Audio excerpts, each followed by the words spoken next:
Hello and welcome to another Imperator Dev Diary. So there was no Twitter teaser yesterday.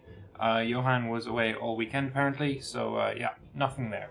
So let's just get right into it then. So, hello everyone and welcome to another development diary for Imperator. Today we'll delve into what we call unit abilities, and also show off some interesting and fun modding mechanics. What we call unit abilities in Imperator can be one of three categories, where some of them are hard-coded like moving cohorts between legions, or detaching a siege force, while others are fully 100% done through our script. So, reorganizational. Create a new unit, allows you to create a new unit and transfer cohorts and ships to it or back. Consolidate merges cohorts of the same type, and then disbands empty cohorts. Detach a siege, leaves behind a large force to siege or occupy the current city. Split in half, as you would expect, splits the unit in half. Recruit 2 opens up the recruit window so you can recruit cohorts and ships directly to this unit. They will automatically march and merge to this unit, and disband for when you don't want the unit anymore. So that's nothing we haven't seen before. Recruit 2 is a bit like the system they added in EU4 where you could click the buttons right below the unit number. Like you had 10 infantry and you click the button twice and it would create 2 units and then they would merge in and blah blah blah. So nothing much we haven't seen before. I can't think of anything new here really. Please be aware that cohorts that are loyal to its commander will not be possible to reorganize away from that commander. This I find quite interesting. Apparently it's going to be a toggle, so it's going to be loyal or disloyal. There's no like slider. We'll see that when we go into the replies. And also, one more thing I just need to point out, cohort is basically the 1,000 troops. 1,000 men is, unlike in history, where it's 500 men, in Imperator, a cohort is 1,000 men. So, just need to make that pretty clear. So, toggles. Select objective. Can select an objective for this unit, and it will perform it without further input from you. More details in a later development diary. People have been asking for a siege this area button for quite some time, so hopefully that's what we're going to see in that development diary, but I guess we'll find out. Allow attachment, allow other nations to attach to this one, seen that before. Cavalry skirmish, trades defense for offense on light cavalry and camels. Alright then, fair enough. Phalanx, slower movement for armies while heavy infantry defense is much stronger. So this is one that's caused quite a lot of, I hesitate to use the word controversy, but I think a lot of people have taken issue with this particular part, and I don't think it's written particularly well. But one thing it could mean is that as soon as you click this button, your entire army, your movement speed on the map is much reduced, okay? And that's how... If you just read it in the literal sense, yes, that is what slower movement for armies means.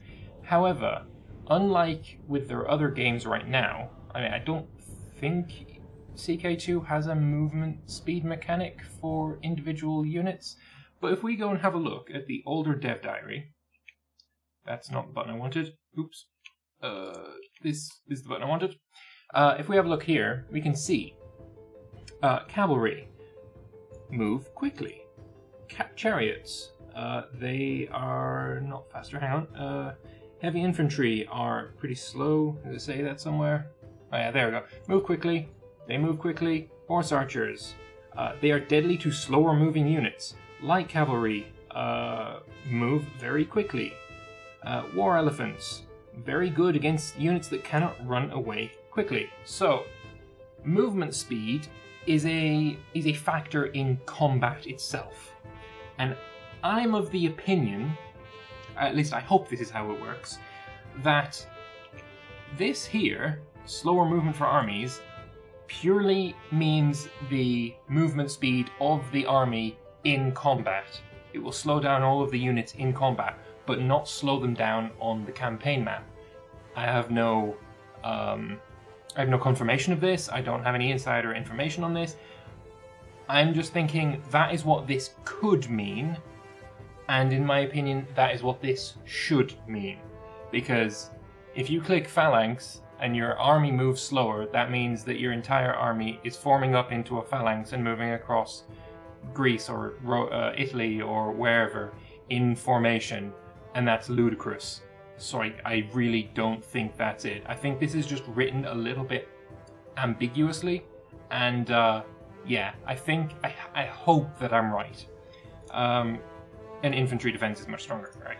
Padma Vyuha. Apparently this is supposed to only be one word, and there's some Indian people that are a little bit annoyed by that, but whatever. Slower movement for infantry, defense, and slower movement for heavy infantry, defense and archers offense. Slower movement for heavy infantry, defense and archer offense. I don't. This isn't written very well either.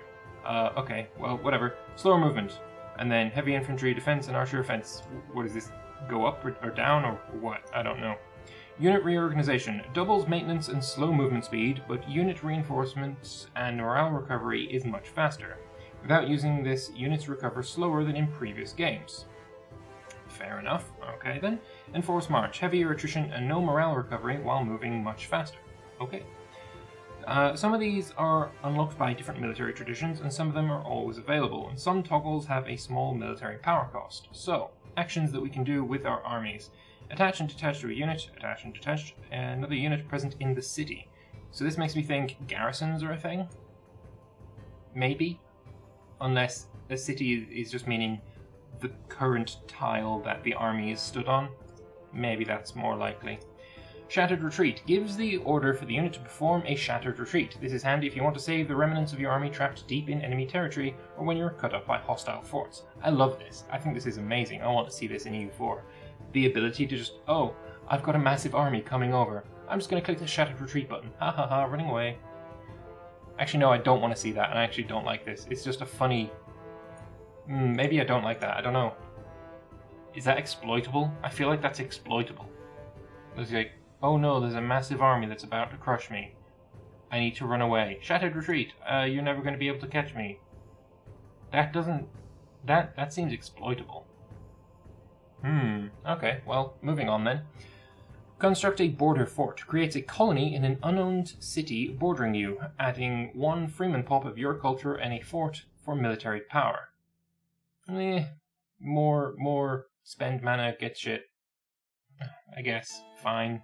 I should probably stop complaining about that kind of thing, but whatever. Creates a colony in an unowned city. Is that like city-states, maybe? Or is that just... Cities are the new word for provinces, so maybe it's just uncolonized provinces, maybe? It has to be bordering you, so I guess it could be? You get 1 Freeman.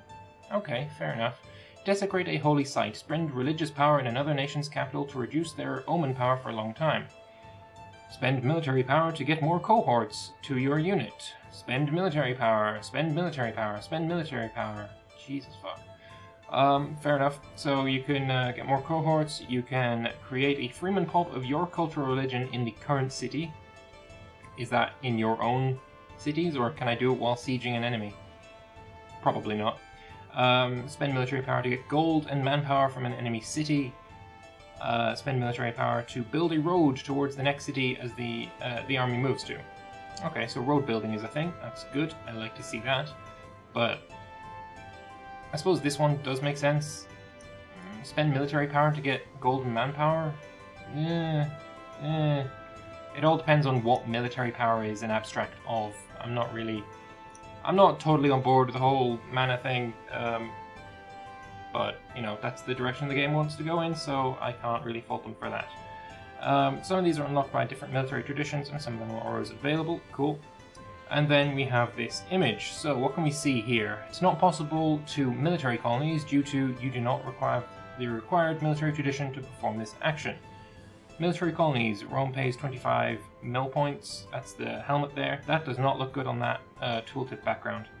A Roman freeman appears in Roma. Okay. You need lots of military tradition for that then.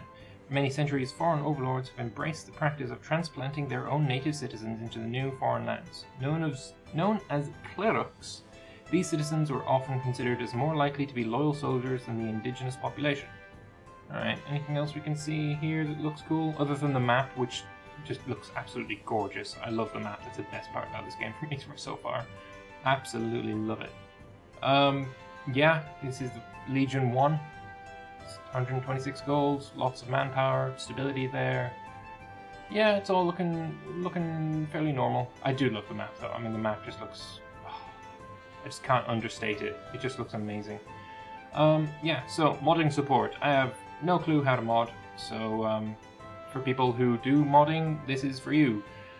Making lots of these scriptable was possible due to the new super powerful scripting tools of Jomini, something like that, which is the game mechanics layer we have on top of Cloudsvits these days. We have some nice ways to get dynamic values and effects, like this in the raiding mechanics. You can basically access any trigger from any scope you can switch to as a value and modify with each other. That's French to me. No idea. Okay. We can also do loops. Yay, that's probably amazing too. I have seen people be quite happy about that, but again, I don't know.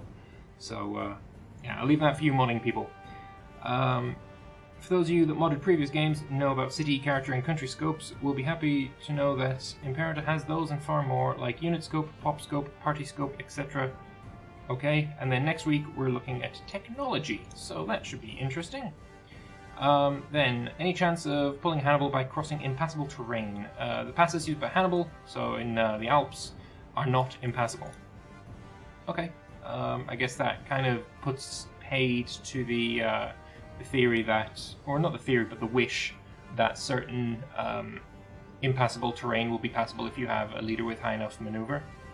And then cohorts are either loyal or not, same as in EU Rome, so like I said, there's no like sliders, I guess. And here, when is the military power for toggles paid? It's paid when you toggle it on. And that's all we have. So, yeah, there's some good stuff in there. I'm quite happy about most of the unit powers and toggles and stuff. I like the idea that you can get your army into different stances. The Phalanx, I'm really hoping that this means your army's movement in combat and not on the overall map. But I guess that is something we'll just have to wait and see about. So, yeah. That's it for today, so I hope you've enjoyed this this little look at Developer Diary number 11. And yeah, next week we'll talk about some technology. I'll see you then. Bye-bye.